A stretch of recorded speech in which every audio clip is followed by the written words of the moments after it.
Perkenalkan, nama saya Adinda Fajar Ramadhani, NPM 23120111090. Perkenalkan, nama saya Albert Pube, NPM 23120111255. Nama saya Lamta Pratama dengan NPM 23101011227. Perkenalkan, nama saya Tazar Fazili dengan NPM 23120111235. Perkenalkan, nama saya Weni Ismanto dengan NPM 23120111157. Assalamualaikum warahmatullahi wabarakatuh. Perkenalkan, nama saya Widino Kiansi, NPM 23120111247.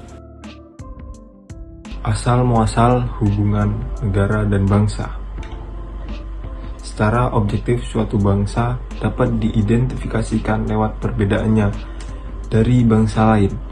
Negara memerlukan penciptaan mitos tentang bangsa.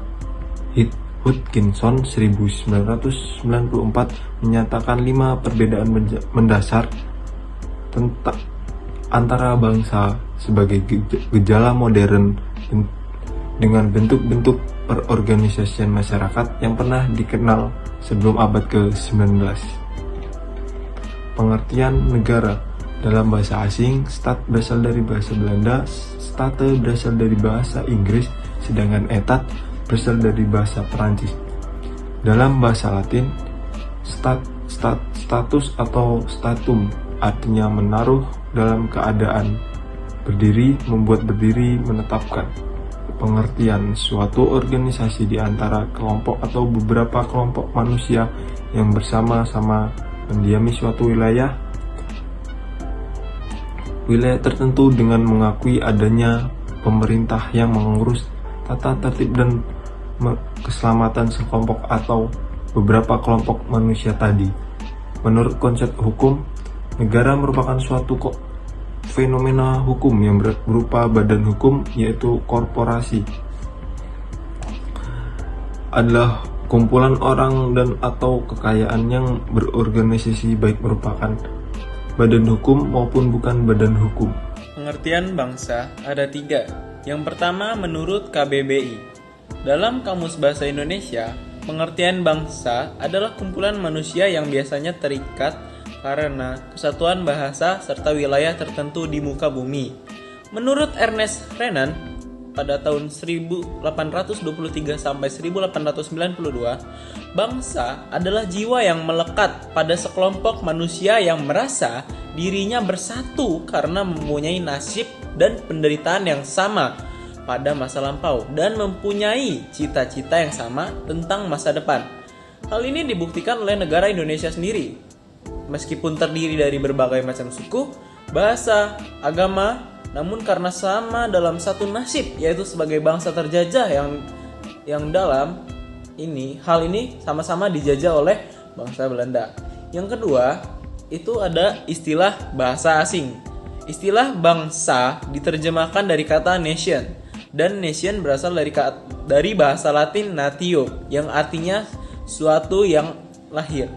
Natio dalam istilah bahasa Indonesia artinya bangsa. Lalu yang ketiga adalah konsep bangsa. Konsep bangsa terbagi menjadi 2, yaitu sosiologis, antropologis, dan politis. Pengertian bangsa dalam arti sosiologis, antropologis adalah perkumpulan orang yang saling membutuhkan dan berinteraksi untuk mencapai tujuan bersama dalam suatu wilayah. Bangsa ini diikat oleh ikatan seperti ikatan ras, tradisi, sejarah, adat istiadat, agama atau kepercayaan, dan bahasa daerah. Lalu ada juga bangsa dalam arti politis, yang berarti suatu masyarakat dalam suatu daerah yang sama dan tunduk pada kedaulatan negara sebagai satu kekuasaan tertinggi di luar dan ke dalam. Bangsa ini diikat oleh sebuah organisasi kekuasaan, yaitu negara dan pemerintahannya. Pengertian negara menurut konsep hukum. Menurut konsep hukum, negara merupakan suatu fenomena hukum yang berupa badan hukum, yaitu korporasi.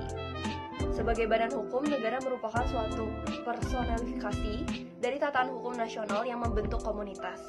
Itulah yang menyebabkan negara berbeda dengan badan hukum lainnya. Pada sisi lain, menurut konsep sosiologi, negara adalah suatu realita sosial yang merupakan sebuah komunitas. Selanjutnya ada pengertian bangsa. Menurut Kamus Bahasa Indonesia, pengertian bangsa adalah kumpulan manusia yang biasanya terikat dalam suatu kesatuan bahasa serta wilayah tertentu di muka bumi. Menurut standar, bahasa adalah suatu pengertian psikologis apa yang dirasakan rakyat tentang diri mereka secara politis, sedangkan ras berkaitan dengan jasmani. Apa sebenarnya manusia itu secara antropologis? Selanjutnya, ada sejarah terbentuknya negara dan bangsa. Ada beberapa teori yang mempengaruhi terbentuknya suatu bangsa. Yang pertama itu teori ketuhanan. Teori ketuhanan ini berdasarkan pada determinisme religius, yaitu segala sesuatunya sudah ditakdirkan oleh Tuhan. Kodrat alamiah ini tampak dari kalimat makhluk berkat rahmat atau makhluk di berbagai UUD atau manusia politik yang bermasyarakat adalah teori perjanjian. Membutuhkan adanya teori perjanjian ini masyarakat adalah negara terbentuk dan berdasarkan perjanjian bersama atau masyarakat. Perjanjian bisa terjadi antara orang-orang yang sepakat mendirikan suatu negara ataupun antara orang-orang yang menjajah dengan yang dijajah. Lalu yang ketiga yang terakhir adalah teori alamiah. Proses terbentuknya negara dan bangsa. Jadi, proses terbentuknya negara dan bangsa menurut Muhammad Yamin yaitu negara yang mensyaratkan kedaulatan ke dalam dan kedaulatan keluar. Kedaulatan ke dalam sendiri yaitu memberikan perlindungan dan pengawasan kepada putra negeri, sedangkan kedaulatan keluar memberikan kesempatan luas mengatur pertaliannya dengan negara lain. Lalu adapun proses terbentuknya negara dan bangsa menurut Hirano Keshiro. Menurut Hirano Keshiro, proses terbentuknya negara dan bangsa secara umum yaitu melalui model ortodoks. Model ortodoks yaitu bermula dari adanya suatu bangsa terlebih dahulu, kemudian bangsa itu membentuk suatu negara tersendiri. Setelah negara bangsa itu terbentuk, kemudian suatu rezim politik dirumuskan dan ditetapkan dan sesuai dengan pilihan rezim politik itu. Dikembangkan sejumlah bentuk partisipasi politik warga masyarakat dalam kehidupan bangsa dan negara. Itulah proses terbentuknya negara dan bangsa. Sifat negara dan bangsa. Layaknya manusia, negara juga memiliki karakteristik atau sifatnya. Sifat-sifat negara pada umumnya ada 3, yaitu 1 memaksa, 2 monopoli, dan 3 totalitas. Sifat pertama yaitu memaksa, artinya suatu negara memiliki kekuasaan atau kewenangan untuk mewajibkan warga negaranya supaya patuh pada peraturan yang ada dengan menggunakan alat paksa berupa polisi, jaksa, hakim, dan juga sanksi yang tegas bagi yang melanggar aturannya.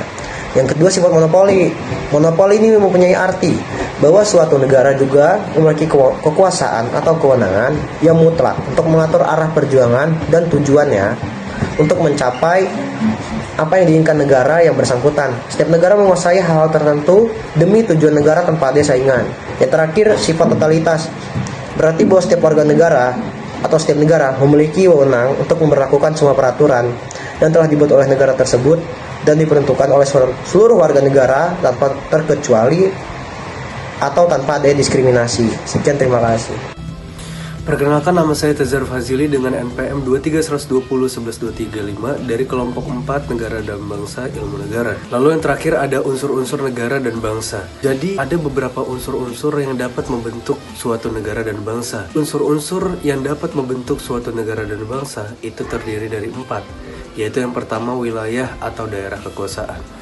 Wilayah merupakan daerah yang menjadi kekuasaan negara sekaligus menjadi tempat tinggal bagi rakyat. Jadi di dalam suatu negara itu terdapat wilayah-wilayah seperti wilayah daratan, lautan, dan udara. Yang kedua, ada rakyat dan penduduk. Rakyat adalah semua orang yang secara nyata berada atau tinggal dalam wilayah suatu negara yang tunduk dan patuh terhadap peraturan di negara tersebut. Penduduk adalah orang yang berdomisili secara tetap dalam wilayah suatu negara dalam jangka waktu yang lama atau jangka waktu yang panjang.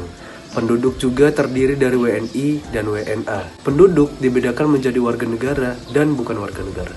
Sedikit saya jelaskan tentang apa sih warga negara dan bukan warga negara. Warga negara adalah yang menurut hukum menjadi warga negara, yaitu penduduk asli seperti pribumi ataupun pribumi yang memiliki keturunan asing, atau secara harfiah rakyatnya bisa dinyatakan sebagai warga negara Indonesia. Lalu yang dimaksud dengan bukan warga negara adalah orang yang menurut hukum tidak menjadi warga suatu negara atau bisa disebut warga negara asing. Jadi, warga yang bukan penduduk adalah mereka yang tinggal di wilayah suatu negara tapi tidak menetap. Contoh itu seperti turis atau tenaga kerja dari asing dan lain sebagainya. Terus yang ketiga, ada pemerintah yang berdaulat, yaitu suatu pemerintah yang mempunyai kekuasaan tertinggi untuk mengamankan, mempertahankan, mengatur, dan melancarkan tata cara penyelenggaraan pemerintah negara secara penuh. Lalu yang keempat, yang mana yang terakhir adalah suatu pengakuan. Jadi suatu pengakuan itu dibedakan menjadi dua jenis, yaitu pengakuan secara de facto.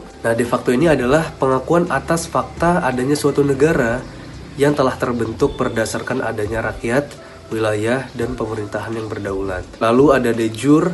De jure ini adalah pengakuan berdasarkan pernyataan resmi menurut hukum internasional, sehingga suatu negara mendapatkan hak-hak dan kewajibannya sebagai anggota keluarga bangsa-bangsa di dunia, atau bisa disebut pengakuan dari negara lain.